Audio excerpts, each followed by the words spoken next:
Educare বায়োলজিতে সকলকেই স্বাগত। গত ভিডিওয়ে আমি আলোচনা করেছিলাম স্ত্রী জননতন্ত্র, তার গঠন এবং বিভিন্ন অংশের কাজ। আমি ওটাকে স্ত্রী জননতন্ত্র 1 হিসাবে উল্লেখ করেছি। আজকে আমি স্ত্রী জননতন্ত্রের বিভিন্ন প্রকার অস্বাভাবিকতা এবং স্ত্রী জননতন্ত্রের হরমোনাল নিয়ন্ত্রণ, এই দুটো বিষয়ে আলোচনা করব। তাহলে আমার আলোচ্য বিষয় হলো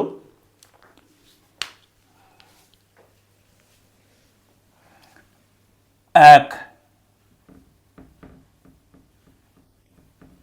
স্ত্রী জননতন্ত্রের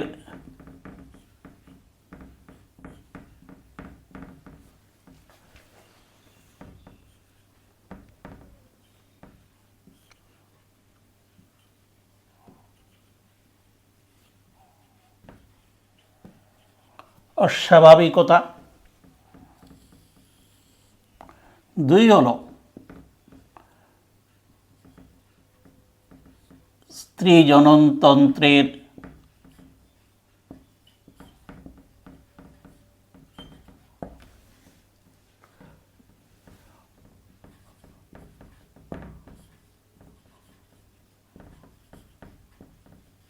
হরমোনাল নিয়ন্ত্রণ।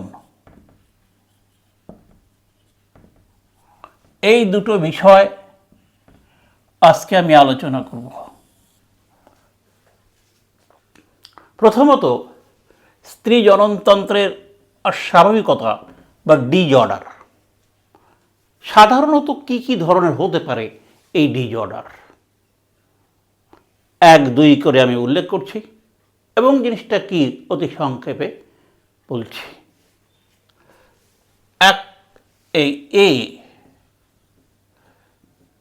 প্রথমে আসছি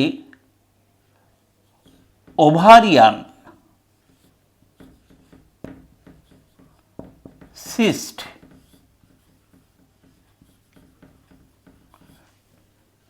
বি হলো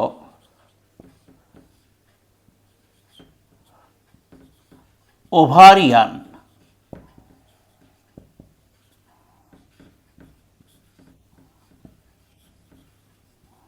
ক্যান্সার।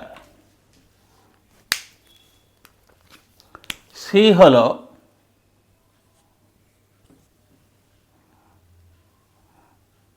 ইউটেরাইন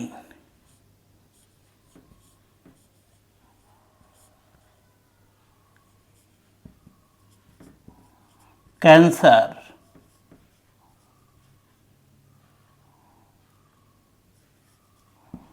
ডি হলো সার্ভাইকাল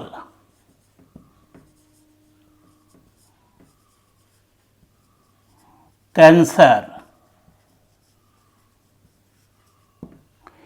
ই হলো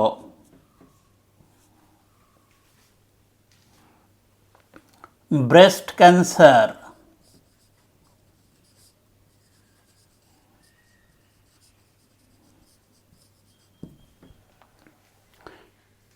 এই কটা সম্পর্কে আমি আগে আলোচনা করি।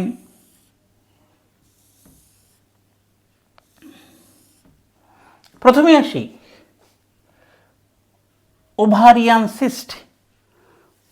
ওভারিতে বা ডিম্বাশয়ে তরল পদার্থপূর্ণ সিস্ট গঠিত হলে তাকে ওভারিয়ান সিস্ট বলে। সাধারণত 20 থেকে 30 বছরের মেয়েদের কিংবা তার থেকে কম বয়সের মেয়েদের এটা দেখা যায়।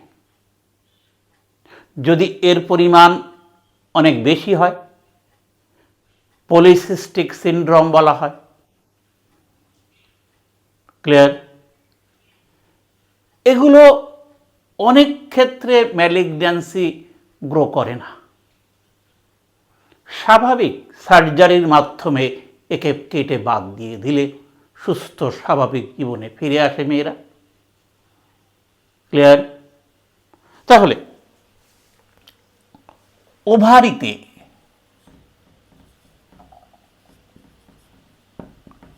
তরল পদার্থপূর্ণ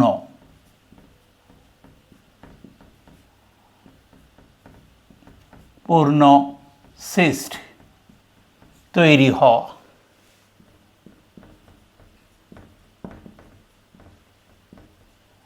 ক্লিয়ার? আমি আবার উল্লেখ করছি, কম বয়সী মেয়েদের এটা অনেক সময় বেশি দেখা যায়। যদি সংখ্যায় বেশি হয় তাহলে পলিসিস্টিক সিন্ড্রোম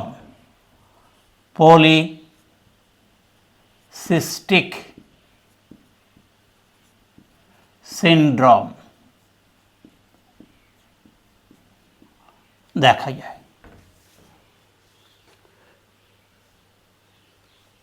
শল্য চিকিৎসার মাধ্যমে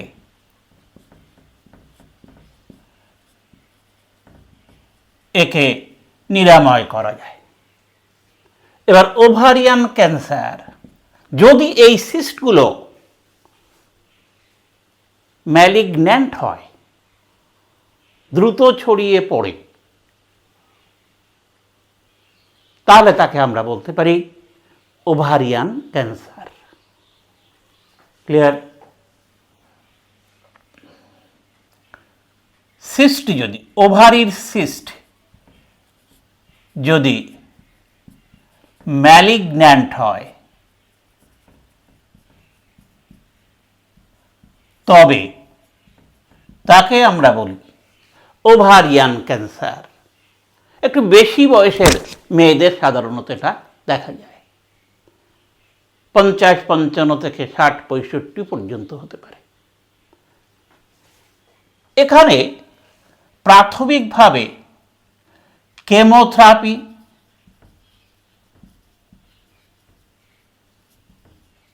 রেডিওথেরাপি,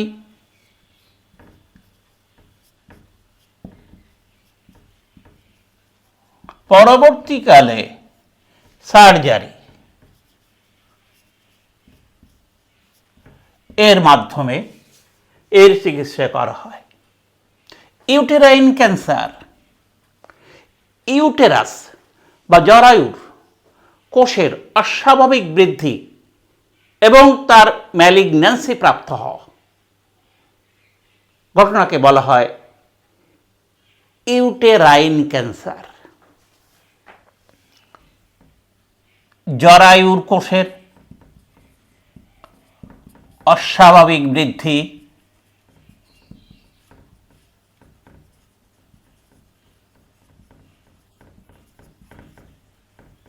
ও ম্যালিগন্যান্সি।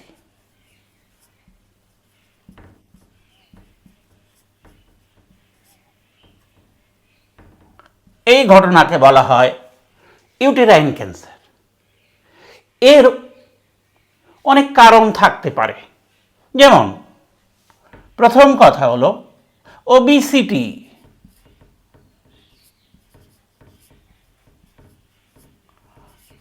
অধিক স্থূলতা, পলিসিস্টিক ওভারি,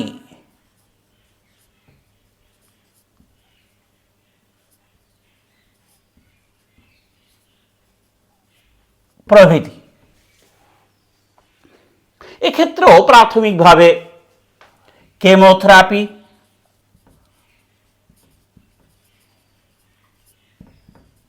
ক্লিয়ার, হিস্টোরেক্টমি অর্থাৎ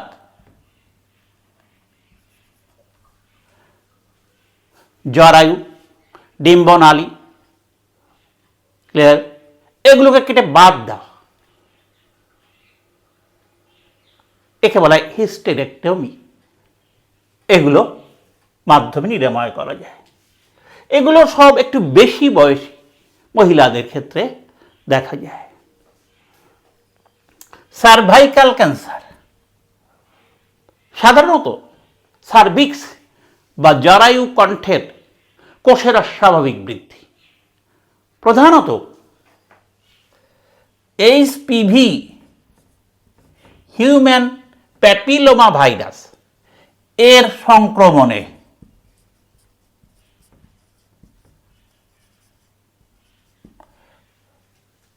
জরায়ুকণ্ঠের কোষের অস্বাভাবিক বৃদ্ধি, কণ্ঠের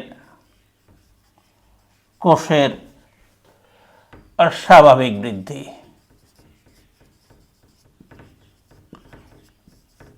এবং ম্যালিগন্যান্সি প্রাপ্ত হওয়া। এখানেও প্রাথমিকভাবে রেডিয়েশন, কেমো, পরবর্তীকালে সার্জারি, যদি এগুলোতে কাজ না হয় এর মাধ্যমে নিরাময় করা হয়। Next, breast cancer. অল্প বয়সী মেয়েদের ক্ষেত্রে এগুলো সব থেকে বেশি হয়।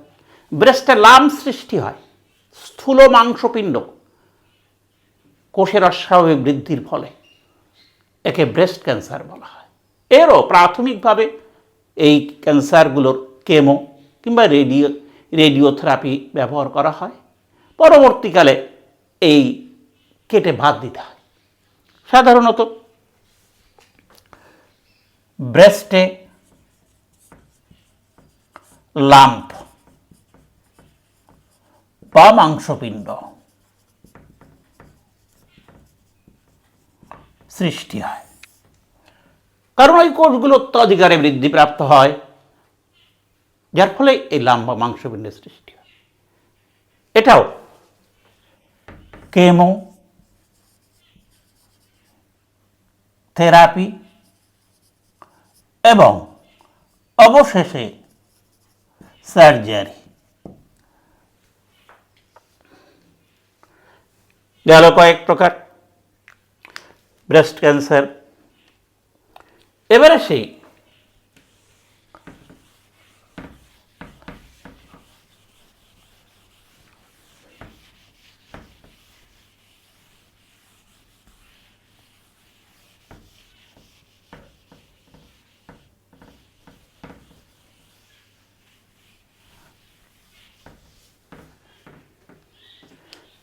এফ,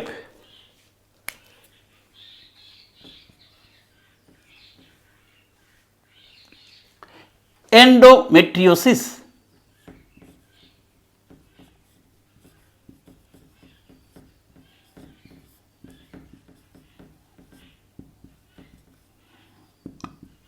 জরায়ুর অন্তর্গাত্রে যে কলাস্তর থাকে তার নাম এন্ডোমেট্রিয়াম। এই এন্ডোমেট্রিয়ামের অস্বাভাবিক বৃদ্ধির ফলে জরায়ু থেকেও বাইরে বেরিয়ে আসে এন্ডোমেট্রিয়ামের অস্বাভাবিক বৃদ্ধি। এন্ডোমেট্রিয়াম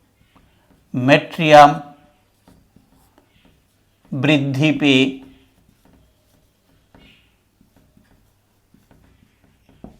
জরায়ুর বাইরে চলে আসে।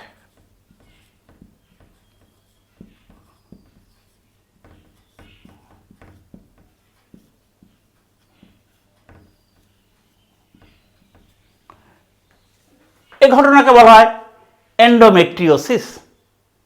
এর ফলে মেয়েদের রজস্রাবের আগে খুব ব্যথা অনুভূত হয়। রজস্রাবের আগে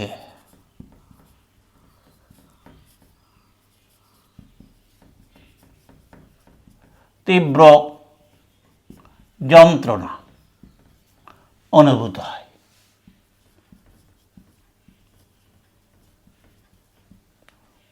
এখানেও শল্য চিকিৎসার মাধ্যমে এটাকে বাদ দেওয়া যেতে পারে, তবে এটা কিন্তু সাধারণত দেখা যায় কি প্রতি রজস্রাবের আগে এই কাণ্ড ঘটতে পারে। সুতরাং এর স্থায়ী চিকিৎসা খুব দুরূহ। এখানেও সার্জারি, কেমো থেরাপি, সবার ক্ষেত্রে প্রায় একই রকমের এই চিকিৎসা পদ্ধতিগুলো অনুসৃত হয়। নাম্বার জি,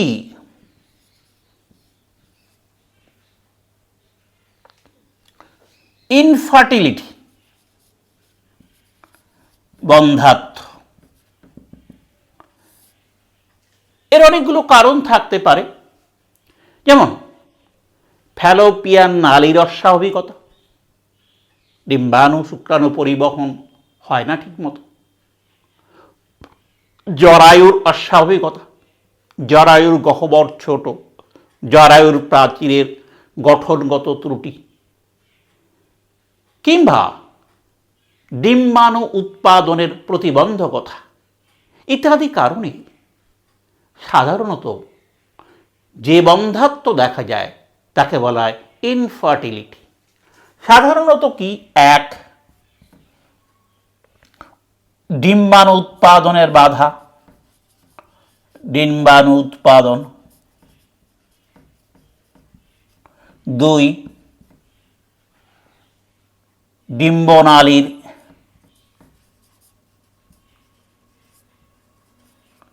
অস্বাভাবিকতা,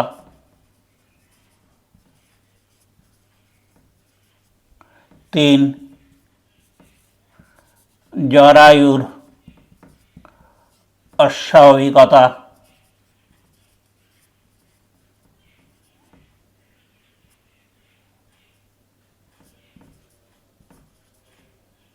ইত্যাদি কারণে এই সবন্ধাত্ব দেখা যায়। এগুলো সাধারণত হরমোনাল হতে পারে কিংবা শারীরিক প্রতিবন্ধকতা হতে পারে, বিভিন্ন কারণে এগুলো হয়। এর বিভিন্ন রকমের চিকিৎসা আছে। সাধারণত এই বিষয়ে অভিজ্ঞ চিকিৎসকেরা সুপরামর্শ দিয়ে থাকেন। এই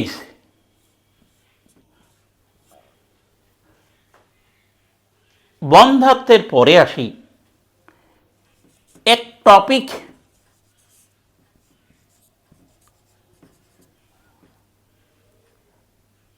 ডিম্বাশয়।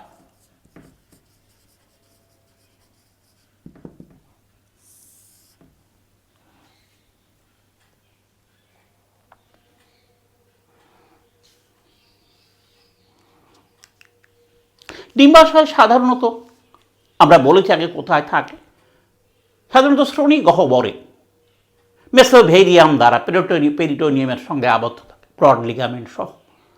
কিন্তু অনেক সময় এই জায়গায় থাকে না, অনেক সময় ইঙ্গুইনাল কানেল এর মধ্যে এটা আবদ্ধ থাকে। এরকম থাকাকে বলা হয় একটপিক, নির্দিষ্ট জায়গার বাইরে, সাধারণত ইঙ্গুইনাল ক্যানেলে থাকে।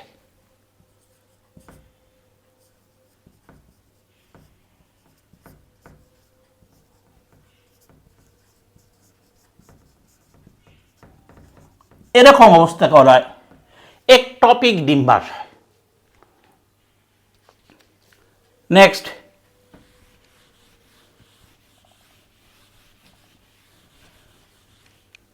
Ectopic pregnancy.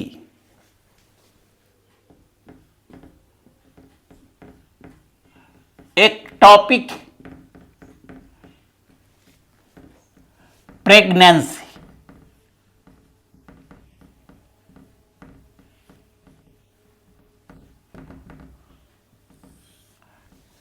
দেখো, নিষেকের পরে জরায়ু, এই নিষেকের পরে জাইগোট, মরুলা, ব্লাস্টুলা, গ্যাস্ট্রুলা দশার মাধ্যমে এসে জরায়ু গহ্বরে এন্ডোমেট্রিয়ামে রোপিত হয়। এটি হচ্ছে সাধারণ।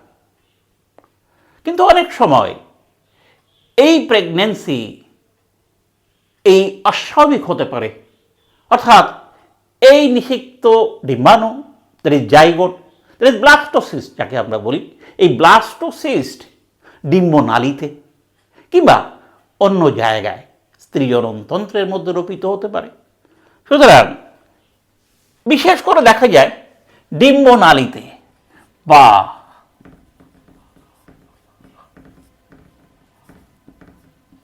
অন্যত্র যদি ব্লাস্টোসিস্ট রোপিত হয় তবে তাকে বলা হয়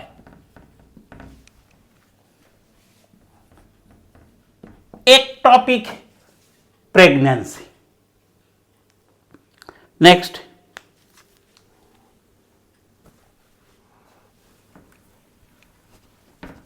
এরপরে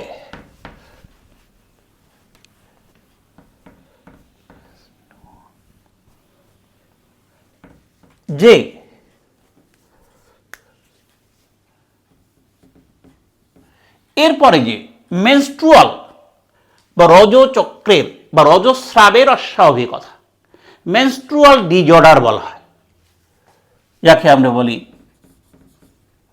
রজস্রাবের অস্বাভাবিকতা।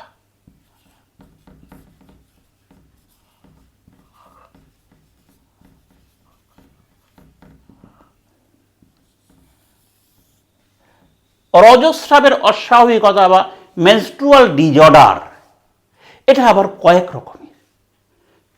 যেমন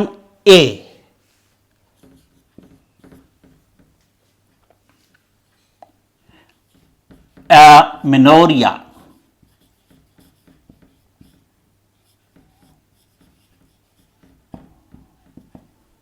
বি অলিগোমেনোরিয়া,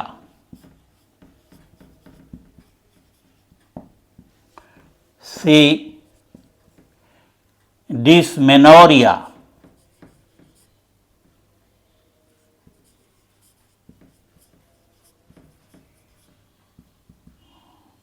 ডি পলিমেনোরিয়া। এটা হচ্ছে রজস্রাব না হওয়া।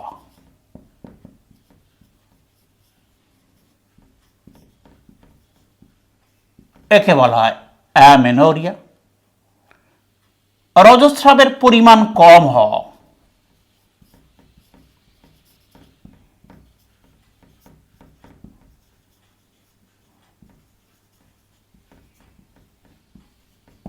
একে বলা হয় অলিগোমেনোরিয়া।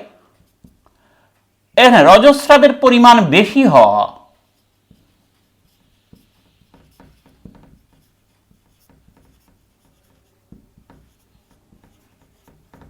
বেশি ও যন্ত্রণাদায়ক রজস্রাব।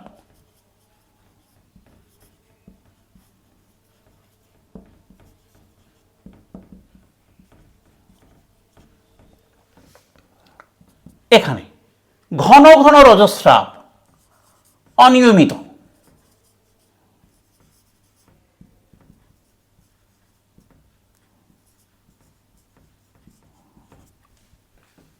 এগুলো রজস্রাবীয়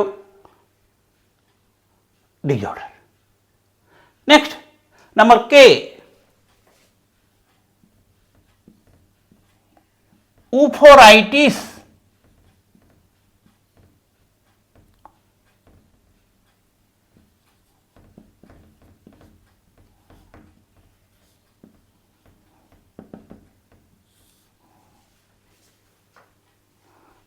ডিম্বাশয়ের প্রদাহ বা যন্ত্রণা কে বলা হয় উফোরাইটিস।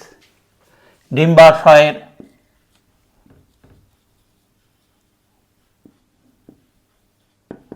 প্রদাহ, একে বলা হয় উফোরাইটিস। ক্লিয়ার? এই বেশ কিছু অস্বাভাবিকতা দেখা যায় স্ত্রী জননতন্ত্রের ক্ষেত্রে। এবার স্ত্রী জননতন্ত্র আরেকটি বিষয় আলোচনা করব, যাকে বলে হরমোনাল ডিজঅর্ডার। নেক্সট,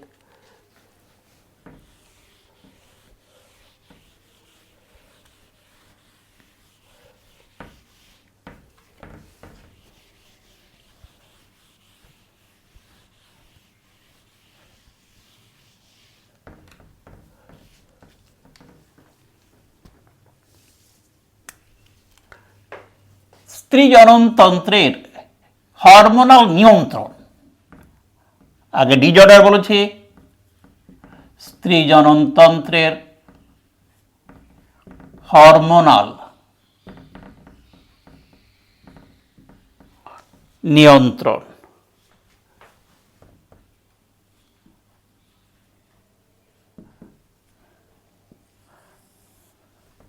বিভিন্ন প্রকার হরমোন স্ত্রী জননতন্ত্রের বিভিন্ন কাজ নিয়ন্ত্রণে সহায়তা করে। এর মধ্যে আমি ছকের সাহায্যে দেখাচ্ছি। মস্তিষ্কের hypothalamus, hypothalamus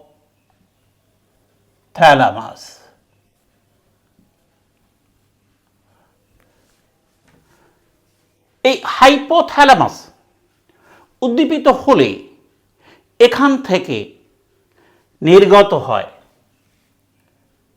gonadotropin releasing hormone. Clear? হাইপোথ্যালামাসের কোষগুলি থেকে নির্গত এটা নিউরোসেক্রেশন। ক্লিয়ার? গোনাডোট্রপিন রিলিজিং হরমোন এটা কাজ করে পিটুইটারির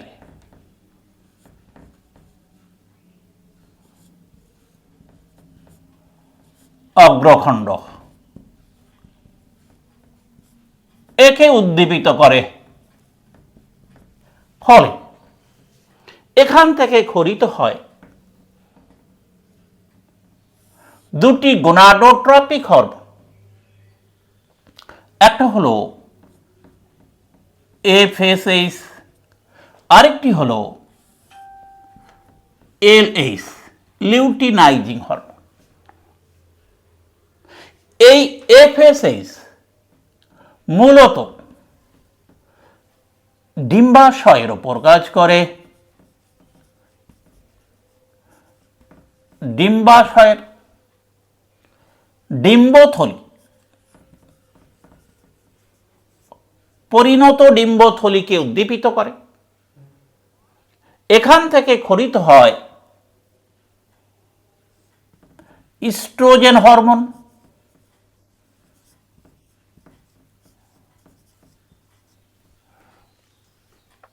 এলএইচ ডিম্বাশয়ের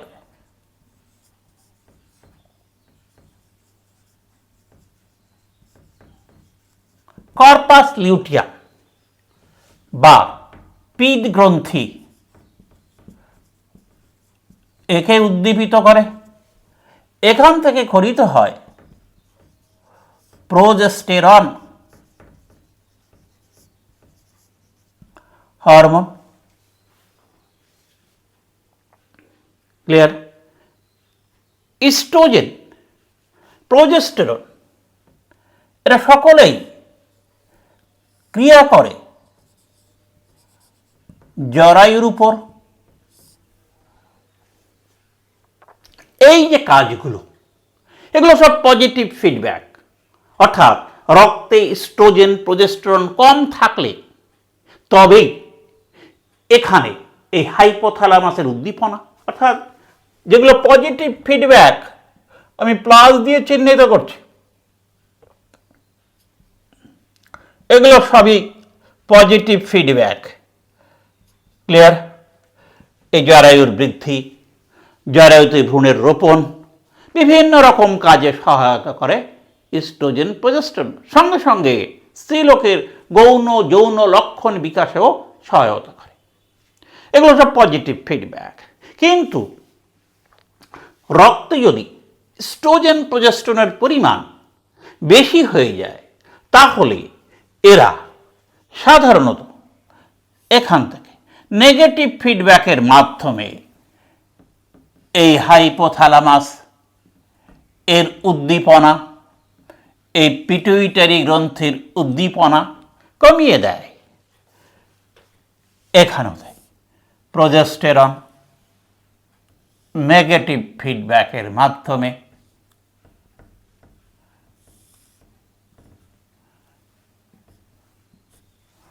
ক্লিয়ার? ফলে এগুলো থেকে এর থেকে যে গোনাডোট্রপিক রিলিজিং হরমোন ক্ষরিত হয় না। আর না ক্ষরিত হলে পিটুইটারি অগ্রখণ্ড থেকে এই হরমোনগুলো ক্ষরিত হয় না। ফলে প্রোজেস্টেরন ইস্ট্রোজেনের পরিমাণ রক্তে কমে যায় বা স্বাভাবিক হয়ে যায়। এভাবে পজিটিভ এবং নেগেটিভ ফিডব্যাকের মাধ্যমে সাধারণত স্ত্রী জননতন্ত্রের বিভিন্ন প্রকার কাজ নিয়ন্ত্রিত হয়। ক্লিয়ার?